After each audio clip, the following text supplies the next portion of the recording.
अस्सलामुअलैकुम students, chemistry lecturer में खुश आमदीद। स्टूडेंट्स, मेरा ये मानना है कि अगर आपकी केमिस्ट्री के अंदर कंसेप्चुअल और न्यूमेरिकल कैपेबिलिटीज़ डेवलप हो जाती हैं तो कोई भी टेस्ट, खा वो FPSC का हो, PPSC का हो, कोई ECAT MCAT का टेस्ट हो या कोई और टेस्ट हो, आप उसमें अच्छा परफॉर्म कर सकते हैं। बस आपने ये कोशिश करनी है कि आपने अपने अंदर ये स्किल क्रिएट करनी है कि आप केमिस्ट्री की जो कंसेप्चुअल अप्रोच है उसको कवर करते हैं। इस सीरीज का मकसद सिर्फ यही है कि हर टॉपिक के जो कंसेप्चुअल डायमेंशंस हैं उनको डिस्कस किया जाए, आपको एक डायरेक्शन दी जाए ताकि आप अपनी प्रिपरेशन को ओरिएंट कर सकें उस डायरेक्शन के अंदर। जब ओरिएंटेशन ठीक होगी तो प्रिपरेशन इफेक्टिव होगी और फिर कोई टेस्ट पास करना मुश्किल नहीं रहेगा। जो पहली वीडियो हमने डिस्कस की उसके अंदर ऐसे कई न्यूमेरिकल्स हैं जो पास्ट पेपर्स के अंदर पूछे गए हैं, उन्हीं की तरह के मिलते जुलते न्यूमेरिकल्स पूछे जाते हैं। आज की जो वीडियो डिस्कस कर रहे हैं इसके अंदर भी काफ़ी ज़्यादा ऐसे न्यूमेरिकल्स होंगे और ऐसा कंसेप्चुअल फ्रेमवर्क होगा जो आपके आने वाले एग्जाम्स में पूछा जा सकता है और डेफिनेटली पूछा जाएगा क्योंकि और कोई डायमेंशन बचती नहीं है।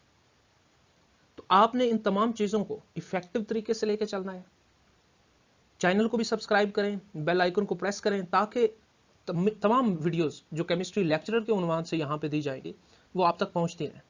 तो आइए चलते हैं और देखते हैं कि आज जो एटॉमिक स्ट्रक्चर वाला हमारा चैप्टर है और जिस पर हमने वीडियो को क्रिएट किया है, इसके अंदर कौन सी पॉसिबल कंसेप्चुअल डायमेंशंस हैं जिनसे हमको प्रिपरेशन करनी चाहिए।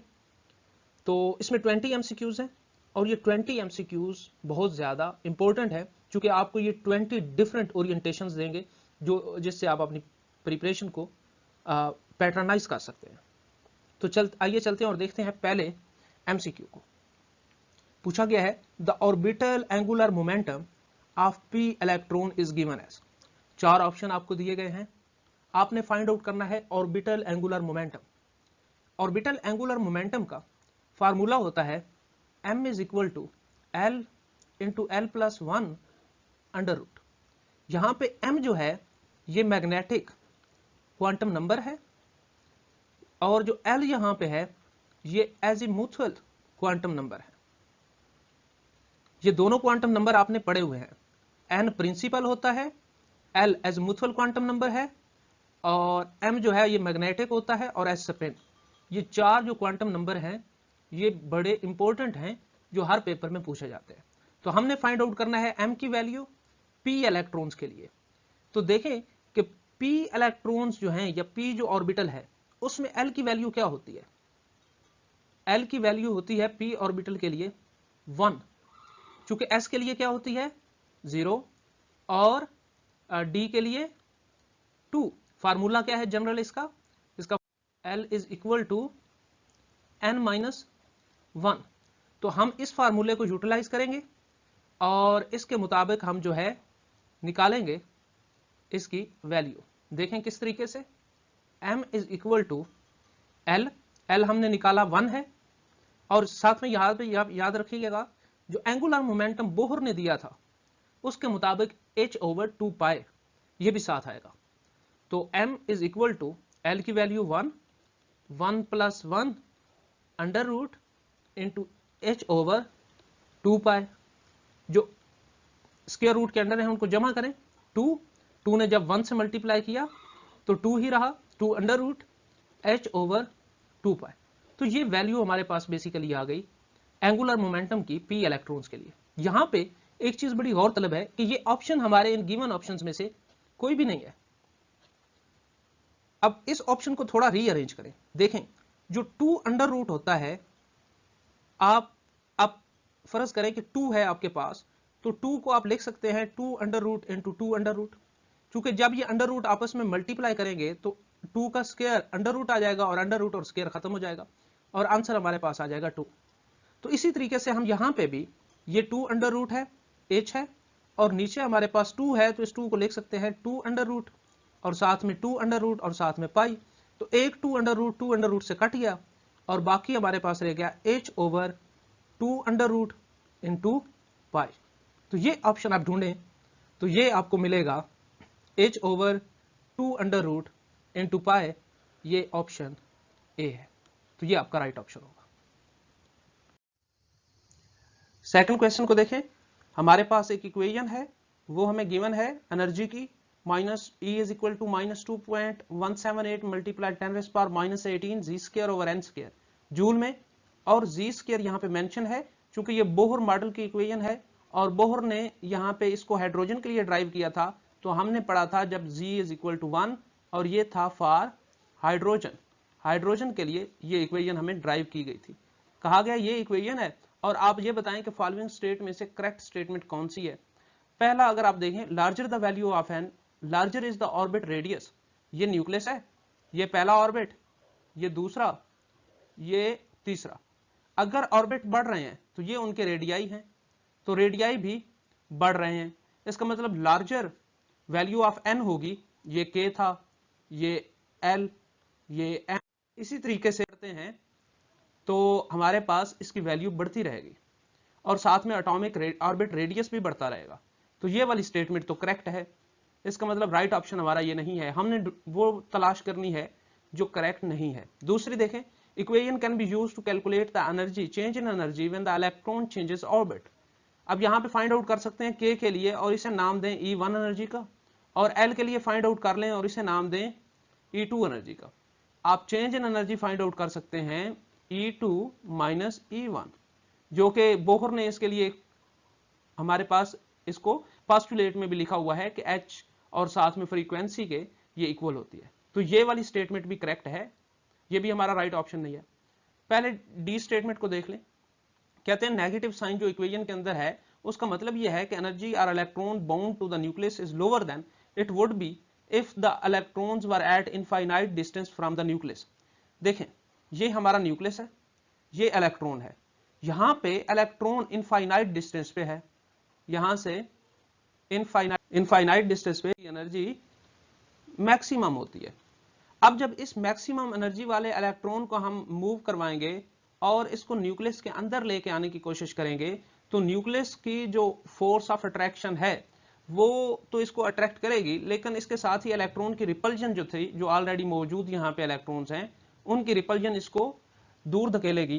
तो इससे हमारे पास एक जो उसकी एनर्जी जो होगी उस इलेक्ट्रॉन की, वो एनर्जी लोअर हो जाएगी। वो एनर्जी जो है रिपल्जन की वजह से वो इमिट कर देगा। और यही हम पढ़ते हैं कि जब ऊपर वाले ऑर्बिट से इलेक्ट्रॉन नीचे वाले में आता है तो वो एक खास क्वांटिटी जो हमारे पास क्वांटा ऑफ एनर्जी है उसको रिलीज करता है और उसके बाद आता है। तो इनफाइनाइट पोजीशन पे मैक्सिमम एनर्जी है, जब वो अंदर आता है तो उसकी एनर्जी जो है वो लोअर हो जाती है।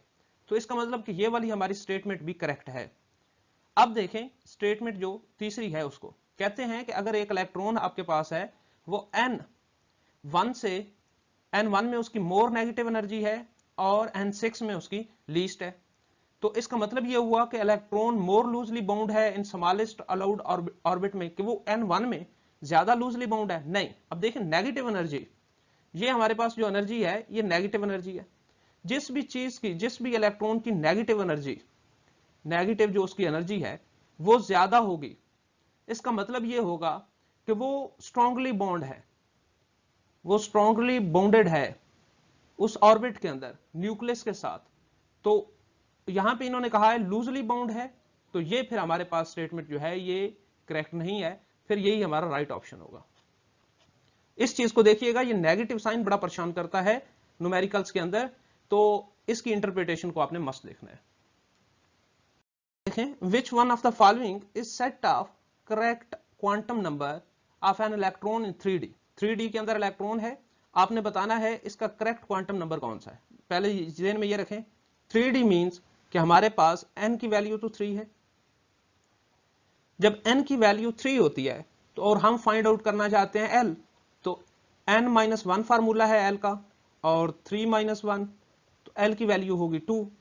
अब यहां से देखें, पहले ये n3 ठीक है, l0 तो ये हमारा ऑप्शन हो ही नहीं सकता, n2 ये वाला वैसे ही ऑप्शन नहीं हो सकता, n3 l is equal to 1 तो ये वाला ऑप्शन भी हमारा नहीं हो सकता। अब लास्ट ऑप्शन है n3 l is equal to 2, तो ये वाला हमारा ऑप्शन है। अब इसमें फर्दर ये दोनों जो मैग्नेटिक और स्पिन क्वांटम नंबर है उसको भी आप देख लें कि जब हम इसकी बात कर रहे होते हैं डी की, और जिसमें हम कह रहे होते हैं एल 2 के बराबर है, तो इसमें एम जो होता है, एम वो हमारे पास इक्वल होता है वो 0 जमा -1 और जमा -2। उसमें मैग्नेटिक क्वांटम नंबर जो है 0 भी आ रहा होता है, जमा और माइनस के 1 भी आ रहे होते हैं, और जमा और माइनस के 2 भी आ रहे होते हैं, यानी उसके टोटल मैग्नेटिक क्वांटम नंबर होते हैं 5। तो चूंकि यहां पे इन्होंने +1 लिखा है तो +1 इसमें शामिल होता है, इसलिए, और इसकी स्पिन जो हमेशा 2 इलेक्ट्रॉन की स्पिन जो है वो +1/2 और -1/2 होती है। तो इट मींस कि हमारा जो लास्ट ऑप्शन है ये करेक्ट ऑप्शन है। क्वेश्चन नंबर 4 के अंदर हमें दिया गया है n = 6 और कहा गया है current sequence of filling of electrons find out करें। हमें मालूम है कि पहले के अंदर एक शब्द सेल होता है, सेकंड के अंदर 2 होते हैं और थर्ड के अंदर 3 होते हैं। इसी तरीके से 4 में 4 होते हैं, SPD और F। अब जो 5th और 6 हैं इनके अंदर भी ये सारे रिपीट हो रहे हैं और साथ में एक की फर्दर एडिशन हो रही होती है एक सब शेल की। अब जब हम 6 की बात करते हैं तो इसके अंदर जो d ऑर्बिट है वो फिल हो रहा होता है, d ऑर्बिट जो है वो 5 वाले का फिल हो रहा होता है, यानी d ऑर्बिट असल में 5d फिल हो रहा होता है। और जो f ऑर्बिट है 6 के अंदर ही f ऑर्बिट वो 4f जो है वो 4 फंडामेंटल या प्रिंसिपल शेल का जो f ऑर्बिटल है वो फिल हो रहा होता है। तो अगर हम देखें तो f वाला जो है ये n-2 इंटू f, चूंकि n क्या है 6 -2 इंटू f, तो ये 4f बनेगा।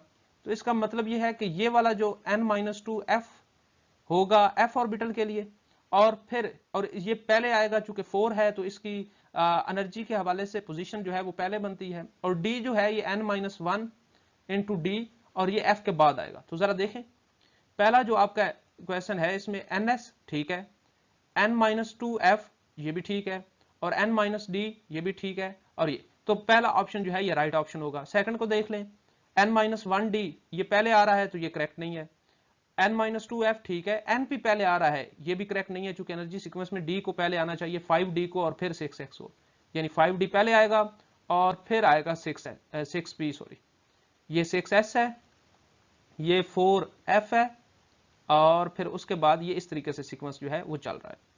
तो इसमें np को उन्होंने सेकंड नंबर पे लेके आ गए तो ये भी करेक्ट नहीं है, तो फर्स्ट ऑप्शन जो है वो करेक्ट है। The total number of atomic orbitals in 4th energy level of an atom, 4th energy level है, इसके अंदर आपने बताने हैं कि कितने ऑर्बिटल्स हैं। इसमें हमने पहले एमसीक्यूज में पढ़ चुके हैं s, p, d और f, ये 4 ऑर्बिटल होते हैं। s के अंदर फर्दर कुछ नहीं है, p के अंदर 3 हैं, d के अंदर 5 हैं और f के अंदर 7 हैं। एडअप करें इनको जरा, ये s1 सिंगल है, 1 और 3 1 3 4 हो गए, 4 और 5 9, 9 और 7, तो ये बन गया टोटल 16। तो टोटल नंबर ऑफ जो ऑर्बिटल्स हैं वो एटॉमिक ऑर्बिटल हमारे पास 4th एनर्जी लेवल के अंदर 16 होते हैं। एन इलेक्ट्रॉन विद वैल्यूज, ये वैल्यूज हमें दी गई हैं और कहा गया है कि फाइंड आउट करें कि ये क्वांटम नंबर की वैल्यूज हैं, और फाइंड आउट करें कि ये किस मेन फंडामेंटल जो ऑर्बिट है उसके अंदर और उसके किस सब ऑर्बिटल में पाया जाता है। तो 4 का मतलब है कि ये 4n है, 3l है, और -2 इसकी m वैल्यू है, और स्पिन इसकी क्या है वो है +1/2। 4n इट मींस कि ये 4 आ गया, हम जिस तरीके से रिप्रेजेंटेशन करते हैं, और 3l की वैल्यू है, तो l की वैल्यू जो है वो 0 हो तो s होता है, l की वैल्यू 1 हो तो p होता है, l की वैल्यू 2 हो तो d होता है, और l की वैल्यू 3 हो तो f होता है। तो यहां पे l की वैल्यू 3 है तो ये हमारे पास f हो गया। अब देखें कि m f के लिए जो ओरिएंटेशन होती है मैग्नेटिक क्वांटम नंबर की वो 0 +-1 +-2 +-3, तो +-2 इसमें चूंकि शामिल है और वैल्यू -2 भी इसमें आ रही है, तो ये इसको सेटिस्फाई करता है इस कंडीशन को भी, और एस स्पिन वाली कंडीशन को भी सेटिस्फाई करता है। तो राइट ऑप्शन जो हमारे पास होगा वो 4f होगा। तो सर्च आउट करें, ये 4f जो है ऑर्बिटल, ये करेक्ट ऑप्शन है। Total number of orbitals possible for principal quantum number n is. Important question है, जरा इसको देखिएगा। हमने एक फार्मूला तो पढ़ा हुआ है कि अगर हमने इलेक्ट्रॉन्स फाइंड करने हो, नंबर ऑफ इलेक्ट्रॉन्स किसी प्रिंसिपल क्वांटम नंबर के अंदर, तो फार्मूला था 2n²। अब n यहां पे प्रिंसिपल क्वांटम नंबर था, हमने फाइंड आउट करना है ऑर्बिटल्स। अब n जो यहाँ पे 2n², हम एक फार्मूला अगर फर्ज करें, या 2 जो है ये शो कर रहा है, अगर 2 इलेक्ट्रॉन्स को शो करे तो सकते हैं कि हर जो ऑर्बिट है, हर जो सब ऑर्बिट है उसके अंदर ई सब ऑर्बिट में 2 इलेक्ट्रॉन्स होते हैं। तो अगर 2 को हटा देंगे तो n² की वैल्यू जो है वो आ जाएगी, ये नंबर ऑफ ऑर्बिट्स या ऑर्बिटल्स को ये शो करेगा n²। कैसे भला, इसको प्रूव भी कर लेते हैं। फॉर k जिसके लिए n जो है वो 1 है, लगाएं जरा 1 का स्क्वायर और 1, इसका मतलब इसमें एक ही सब ऑर्बिटल होगा और वो s होगा। n 2 के लिए लगाएं तो 2 का स्क्वायर, तो ये आ जाएगा 4, इसका मतलब कि इसके अंदर 4 सब ऑर्बिटल्स होंगे, एक s और 3 p के, px, py और pz। इसी तरीके से जब n3 होगा तो इसके अंदर 9, एक s का, 3p के और 5d के। तो इसका मतलब कि ये प्रूव हो रहा है। तो राइट ऑप्शन हमारा क्या होगा, n²। और यहां ऑप्शन में देखें कि n² कहां पे है, सेकंड नंबर पे। तो ये अगर तो क्वेश्चन आ जाए ऑर्बिटल्स का, नंबर ऑफ ऑर्बिटल्स का, तो n² होगा, और अगर क्वेश्चन आ जाए नंबर ऑफ इलेक्ट्रॉन्स का तो 2n² होगा। यहां आपने कंफ्यूज नहीं होना। Next question, which of the following is not permissible arrangement for of electrons in an atom. देखें, अगर n5 होगा तो l3 हो सकता है, और m0 भी हो सकता है, और स्पिन भी +1/2 हो सकती है। क्योंकि n5 के अंदर l इज इक्वल टू 4 तक, यानी l जो है वो 1 से 4 तक आने की गुंजाइश है, और उसके अंदर जो मैग्नेटिक क्वांटम नंबर है वो 0 जमा -1 जमा -2 जमा -3 जो है, ये भी उसके अंदर यानी कैपेबिलिटी है कि वो इसको मैनेज कर सकता है। नेक्स्ट देखें, n इज इक्वल टू 2, इसमें भी l is equal to 2, n is equal to 3 में l इज इक्वल टू 2 हो सकता है। यहां देखें कि m इज इक्वल टू -3। जब L2 है, L2 का मतलब क्या होगा, L2 का मतलब होता है कि हमारे पास एक इसकी वैल्यू 0 होगी, एक इसकी वैल्यू 1 होगी और एक इसकी वैल्यू 2 होगी। L की ये 3 पॉसिबल वैल्यूज हो सकती हैं, और 3 पॉसिबल वैल्यूज के लिए इसके साथ जो अटैच है वो S है, P है और D है। और अगर S, P, D है तो इनके लिए मैग्नेटिक, देखें मैग्नेटिक क्वांटम नंबर के लिए S की होती है 0, P के लिए होती है जमा -1 और D के लिए होती है जमा -2। तो या 0 हो सकती है, जमा -1 हो सकती है, जमा -2 हो सकती है। जो इन्होंने यहाँ पे -3 लगाया है तो ये पॉसिबल ही नहीं है, क्योंकि ये मैग्नेटिक ओरिएंटेशन ये तो आती ही नहीं है इसके अंदर। तो ये वाला हमारा जो है ये राइट ऑप्शन होगा। नेक्स्ट देख लें, n3 L2 हो सकता है, m-2 हो सकता है, -1/2 इसकी स्पिन हो सकती है, n4 में L0 हो सकता है, m0 हो सकता है और इसकी स्पिन ये हो सकती है। तो हमारे पास सेकंड ऑप्शन ही करेक्ट ऑप्शन है। Which of the following species have the same number of electron in its outermost as well as penultimate shell? Penultimate shell कौन सा होता है, अगर आपका ये एक एटम है और इसके अंदर ये 3 शेल हैं, तो जो लास्ट शेल है इसको वैलेंस शेल कहते हैं, और जो इससे पिछला शेल है, सेकंड लास्ट शेल, इसको पेनल्टीमेट शेल कहते हैं। Penultimate shell. कहा यह जा रहा है कि बताएं इनमें से कौन सी वो स्पीशी है जिसके वैलेंस शेल में और पेनल्टीमेट शेल में जो इलेक्ट्रॉन हैं वो इक्वल हों। तो पहले में अगर देखें तो इसके वैलेंस शेल में कितने हैं, 8। इसका अगर पेनल्टीमेट यानी इससे प्रीवियस जो शेल है वो निकाले जाए तो उसमें इलेक्ट्रॉन्स कितने होंगे, यानी क्लोरीन का हमारे पास 18 होगा, और 18 में से 8 में से निकालें तो इससे जो पिछला है उसके अंदर भी 8 होंगे और फिर 2। तो ये इसका जो है ये सीक्वेंस बनेगा। ऑक्सीजन में निकालें, लास्ट में 8, उससे प्रीवियस में 2, उसके बाद आप सोडियम के निकालें तो सोडियम के पहले में 2 और दूसरे में 8, तीसरे में 1 था जो कि उसने एलिमिनेट कर दिया। मैग्नीशियम की भी यही इलेक्ट्रॉनिक कन्फिग्रेशन आएगी क्योंकि 2 उसने रिलीज कर दिए। तो अब देखें ये है इसका वैलेंस शेल और अब बन चुका है, और ये पेनल्टीमेट है। क्या नंबर ऑफ इलेक्ट्रॉन्स बराबर है? नहीं, ये वैलेंस ये पेनल्टीमेट नंबर ऑफ इलेक्ट्रॉन्स बराबर नहीं है। Valence penultimate number of electron बराबर नहीं है, ये वैलेंस शेल है और ये पेनल्टी मेट है, तो इसमें नंबर ऑफ वैलेंस जो हमारे पास इलेक्ट्रॉन्स है वो इक्वल हैं, तो हमारे पास राइट ऑप्शन जो है वो ए होगा। Maximum number of electrons in a sub shell of an atom is determined by following.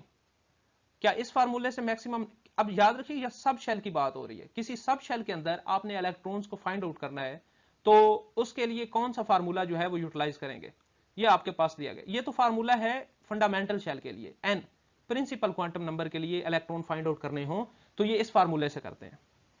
अब देखें, अगर हमारे पास ये वाला फार्मूला, इसमें जरा लगाएं, एल की वैल्यू जरा जीरो लगाएं, एल की वैल्यू जीरो पे होता है एस सब शेल, तो क्या अगर तो आंसर आ गया टू, चूंकि एस में दो ही इलेक्ट्रॉन आ सकते हैं, तो फिर इसका मतलब ये फार्मूला ठीक है, two into zero plus one, तो ये आ गया प्लस वन, ये आंसर प्लस टू नहीं है, इसका मतलब ये फार्मूला करेक्ट नहीं है। इसमें जरा लगाएं, तो four into zero minus one, sorry minus two, तो माइनस टू आ गया, इसका मतलब ये वाला फार्मूला भी करेक्ट नहीं है, क्योंकि minus two number of electrons negative नहीं हो सकते। लास्ट में लगाएं four into zero plus two, तो टू आ गया, इसका मतलब कि पहली तो जस्टिफिकेशन यहां से मिल गई कि इसमें टू होता है, टू आ गया तो एस प्रूव हो गया, इसका मतलब कि ये फार्मूला ठीक है। फर्दर वेरीफाई कर लें, पी के लिए लगा दें, पी के लिए एल की वैल्यू जो होती है वो वन होती है, इसमें लगाएं जरा, तो four into one plus two, four plus two, और फोर प्लस टू होता है सिक्स, तो पी में वैसे ही टोटल सिक्स इलेक्ट्रॉन होते हैं, इसका मतलब कि ये फार्मूला जो है ये वेरीफाई हो गया और यही आपका करेक्ट ऑप्शन है। The number of d electrons, number of d electrons retained in Fe2 plus atomic number उसका ये है, आपका आयरन का प्लस टू कॉन्फ़िगरेशन के साथ दिया गया है, तो आपको कहा गया है कि फाइंड आउट करें कि इसके अंदर जो है वो डी इलेक्ट्रॉन्स कितने रिटेन करेंगे। 26 है तो रिमेनिंग बच जाएंगे इसके 24 इलेक्ट्रॉन्स, अब उनको आपने अरेंज करना है, तो फर्स्ट एस में टू, टू एस में टू, टू पी में सिक्स, और थ्री एस में टू, टोटल कितने हो गए 12, और थ्री पी में सिक्स, और ये टोटल हो गया 18, और उसके बाद रह गए सिक्स इलेक्ट्रॉन्स, तो फोर एस में हमारे पास यहां पे होगा फोर एस और साथ में थ्री डी, तो वैसे 26 के हवाले से इसकी कॉन्फ़िगरेशन करें तो यहाँ पे टू, बाकी रिमेनिंग रहे 26 थे, तो ये हो गया टोटल हमारे पास 20, ये 20 हो गए और यहाँ पे 6 आ गए। अब टू इलेक्ट्रॉन इसने हमारे पास जो है वो रिलीज किए हैं, तो वो कहाँ से निकालेगा एस से, तो टू इलेक्ट्रॉन यहाँ से गए एस से निकाल देगा, तो उसके बाद हमारे पास आखिरी वैलेंस इलेक्ट्रॉन में 6 इलेक्ट्रॉन रह जाएंगे, जो कि हमारे पास डी ऑप्शन इसका करेक्ट होगा। ये पेपर में इस हवाले से इतना ज़्यादा इंपॉर्टेंट तो नहीं, बहरहाल इस डोमेन में पूछा जा सकता है। मैस ऑफ इलेक्ट्रॉन दिया गया है, प्लांक्स कांस्टेंट दिया गया है और डिस्टेंस दिया गया है, कहा गया है फाइंड आउट करें अनसर्टेनिटी जो इन्वॉल्व है वेलोसिटी और डिस्टेंस के दरमियान। तो हेजनबर्ग का जो प्रिंसिपल है अनसर्टेनिटी प्रिंसिपल, उसके अंदर अगर डिस्टेंस को आप मल्टीप्लाई करें उसके हम जो कहते हैं मोमेंटम है उसके साथ, ये पी एक्स से डेल पी एक्स यहाँ पे मोमेंटम को शो कर रहा है, और अब देखें कि हम इसको इस तरीके से लिख सकते हैं, पी एक्स में मोमेंटम है, ये डिस्टेंस यहाँ पे del x multiply m v x, क्योंकि मोमेंटम पी जो है वो इक्वल होता है एम वी के, तो एम वी एक्स और एम यहाँ पे मल्टीप्लाई हो रहा है तो इधर जाके डिवाइड हो जाएगा, तो ये हमारा फाइनल फार्मूला बनेगा जिसको हम अप्लाई करेंगे, यानी इसमें हम अनसर्टेनिटी दो वैल्यूज के दरमियान है, एक्स और वी एक्स के दरमियान, यानी डिस्टेंस और वेलोसिटी के दरमियान। यहाँ पे मेंशन भी है कि अनसर्टेनिटी इन मोमेंटम है और अनसर्टेनिटी इन पोजीशन है, और ये वेलोसिटी है मास ऑफ पार्टिकल, ये गिवन है हमें। तो पहले तो इसकी स्टैंडर्ड यूनिट्स में कर लेते हैं, एंगस्ट्रॉम को हम मीटर में लेके जाए 10⁻⁻10 में, और मैस वैसे ही केजी में है, प्लांक्स कांस्टेंट की वैल्यू गिवन है, पाई की वैल्यू गिवन, तमाम वैल्यूज को यहाँ पे पुट किया, डेल वी डेल एक्स की वैल्यू पुट की, del v x sorry del x की वैल्यू पुट की, फिर हमने प्लांक्स कांस्टेंट की हमने 4 किया और पाई की, और साथ में एम की वैल्यू पुट की, इनको सॉल्व आउट किया तो हमें वेलोसिटी की जो वैल्यू आई वो ये आई, क्योंकि हमने वेलोसिटी ही फाइंड आउट करनी थी, मेजरमेंट ऑफ वेलोसिटी करनी थी, डिस्टेंस हमें दिया गया था, एक अनसर्टेनिटी की वैल्यू थी, अनसर्टन जो है वो एक क्वांटिटी अनसर्टन होगी। अब इसमें देखें कि अगर वेलोसिटी मेजर हो रही है तो इसका मतलब कि जो अनसर्टेनिटी है डिस्टेंस के अंदर वो 0.1 एंगस्ट्रॉम है, तो एक में अगर हमारे पास अनसर्टेनिटी मैक्सिमम होती है तो दूसरे के अंदर मिनिमम होती है, तो राइट ऑप्शन को देखें 5.79 मल्टीप्लाई 10⁻6 5.79 मल्टीप्लाई 10⁻6, तो डी ऑप्शन राइट ऑप्शन है।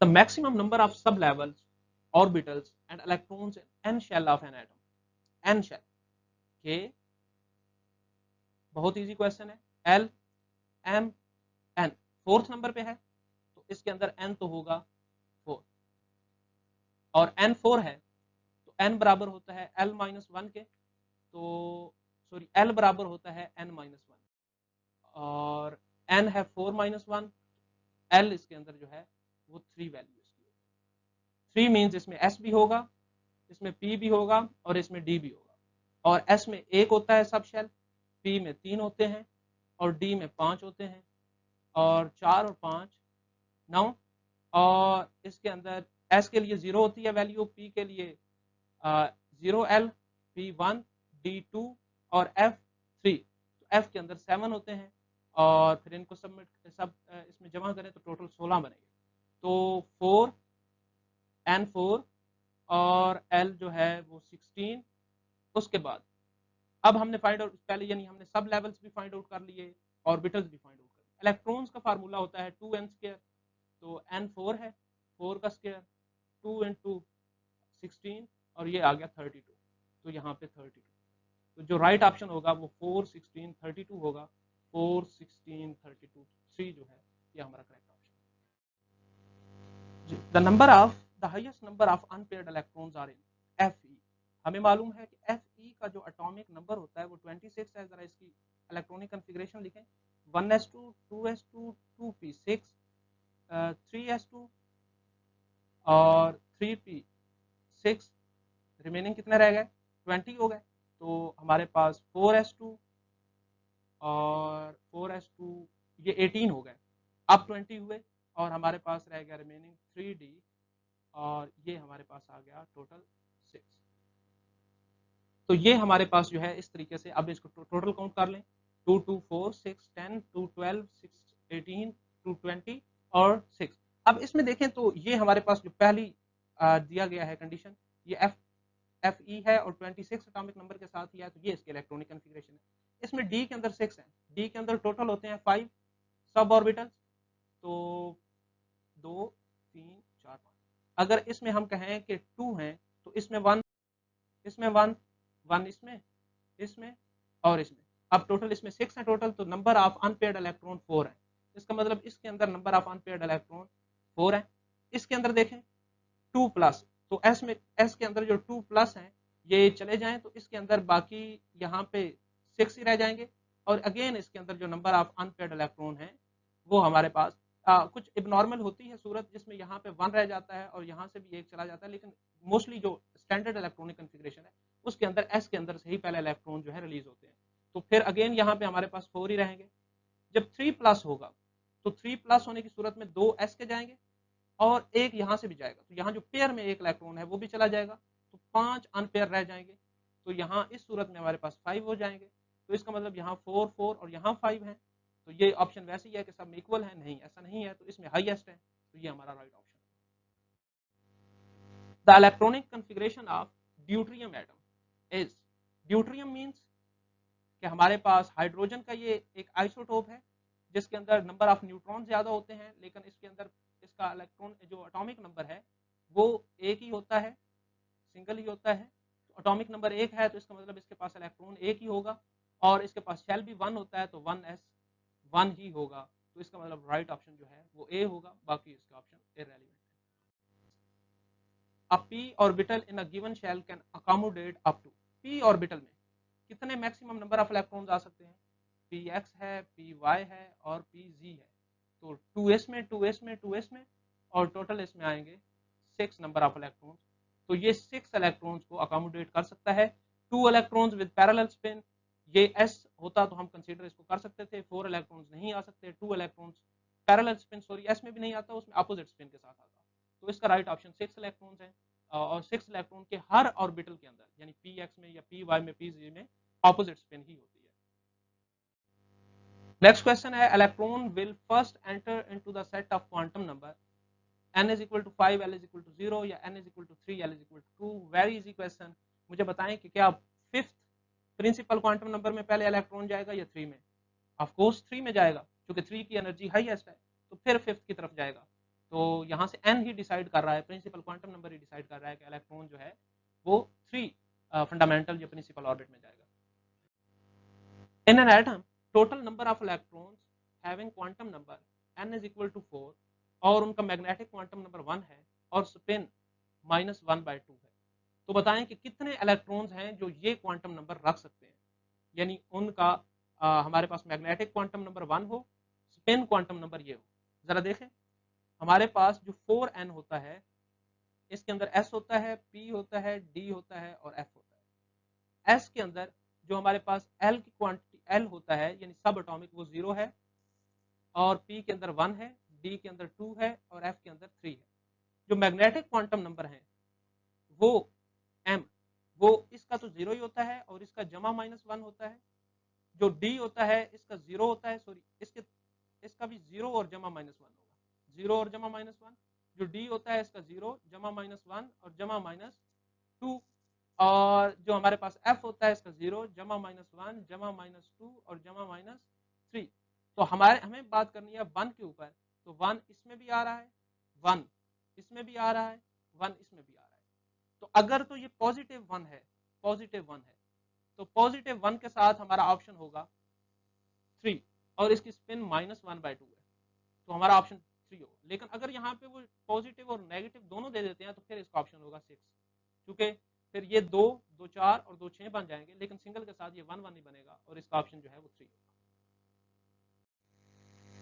जी, ये क्वेश्चन भी काफी इंपॉर्टेंट है। इसमें हमसे कहा गया है कि फाइंड आउट करें कि फॉलोइंग इक्वेशन में से कौन सी इक्वेशन जो है वो हेजनबर्ग अनसर्टेनिटी प्रिंसिपल को फॉलो नहीं करती। पहले को देखें तो इसके अंदर डेल एक्स डेल पी है और ये तो फंडामेंटल इक्वेशन थी जो उसने प्रूव की थी, तो इसका मतलब ये तो करती है। सेकंड में देखें तो उन्होंने डेल वी लगा दिया। अब पी को देखें तो असल में डेल होता है डेल पी, ये हमारे पास इक्वल होता है एम डेल वी के। तो अगर एम को हम उधर जाके डिवाइड करवा दें, जो हमारी दूसरी इक्वेशन यहाँ पे डिवाइड करवाया हुआ है, तो डेल वी हम क्रिएट कर सकते हैं यहाँ पे। इसका मतलब ये भी प्रूव हो सकती है। ये वाली जो है इसको जरा देखें तो इसमें हमारे पास हमें मालूम है कि जो हमारे पास डिस्टेंस होता है, यानी अगर हम डिस्टेंस की बात करें तो ये वी टी के बराबर होता है। डिस्टेंस को एक्स से शो कर लें तो अगर हम इसको चेंज लें तो del x over del t को हम कह सकते हैं वी के इक्वल है। तो यहाँ से एक इक्वेशन, दूसरी इक्वेशन हम ले सकते हैं एनर्जी जो हमारे पास होती है ये 1/2 एम वी स्क्वायर के इक्वल होती है, और चेंज इन एनर्जी नहीं, सिर्फ काइनेटिक एनर्जी की बात कर रहा हूँ मैं। और ई को अगर 2 को इधर मल्टीप्लाई करवा दें और इसमें से एम वी को अलग कर दें और साथ में एक वी अलग कर दें, सेपरेट कर दें, चेंज लें ज़रा, 2 इंटू डेल ई करें और यहाँ पे एम डेल वी आ जाएगा और साथ में वी आ जाएगा। तो ये हमारे पास बेसिकली मोमेंटम है और ये हमारे पास डेल पी है और ये वी है। तो यहाँ पे 2 डेल ई, तो यहाँ से ज़रा वी की वैल्यू निकाल लें, तो वी की वैल्यू आएगी 2 del E over del p. 2 constant है, इसको आप निगलेक्ट भी कर सकते हैं यहाँ पे, और वी की वैल्यू भी आ गई, वी की वैल्यू आ गई यहाँ से भी और यहाँ से भी वी की वैल्यू आ गई। तो दोनों को कंपैरिजन करें, तो अगर कंपैरिजन या इसकी जगह पे आप वैल्यू पुट कर दें तो आपके पास ये जो डेल टी है इसका रिलेशन आ जाएगा डेल टी का हमारे पास डेल ई के साथ, इस एनर्जी के साथ रिलेशन आ जाएगा। और ये रिलेशन जो है ये भी साबित करेगा ये greater than equal to h over 4 pi होगा। यानी दोनों इक्वेशन मैंने लिख दी हैं और इनको आप कंपैरिजन करके इसकी वैल्यू निकाल सकते हैं। इसका मतलब ये है कि आप इसको भी प्रूव कर सकते हैं। जो लेटर ऑन ये वाला है ये रिलेशन बनता ही नहीं है, इस तरह का कोई अनसर्टेनिटी का प्रिंसिपल है ही नहीं जो इन दोनों को अटैच कर सके और इन दोनों के कॉम्बिनेशन से एक अनसर्टेनिटी ले जाए। तो ये वाला ऑप्शन करेक्ट नहीं है और यही हमारा राइट ऑप्शन है, क्योंकि ये हेजनबर्ग को फॉलो नहीं करता। स्टूडेंट्स, ये थी आज की वीडियो। इस वीडियो में हमने डिस्कस किया एटॉमिक स्ट्रक्चर को, उसके रिलेटेड जो इंपॉर्टेंट न्यूमेरिकल प्रॉब्लम्स थे उनको। नेक्स्ट वीडियो के अंदर हम फर्दर इसी केमिस्ट्री के अंदर सॉलिड स्टेट्स हैं, गैसियस स्टेट्स हैं या फिजिकल जो हमारे पास थर्मोडायनामिक्स और काइनेटिक्स हैं, उनके न्यूमेरिकल सॉल्यूशंस को और इंपॉर्टेंट कंसेप्चुअल फ्रेमवर्क को डिस्कस करेंगे। चैनल को सब्सक्राइब करें, बेल आइकन को प्रेस करें ताकि आपको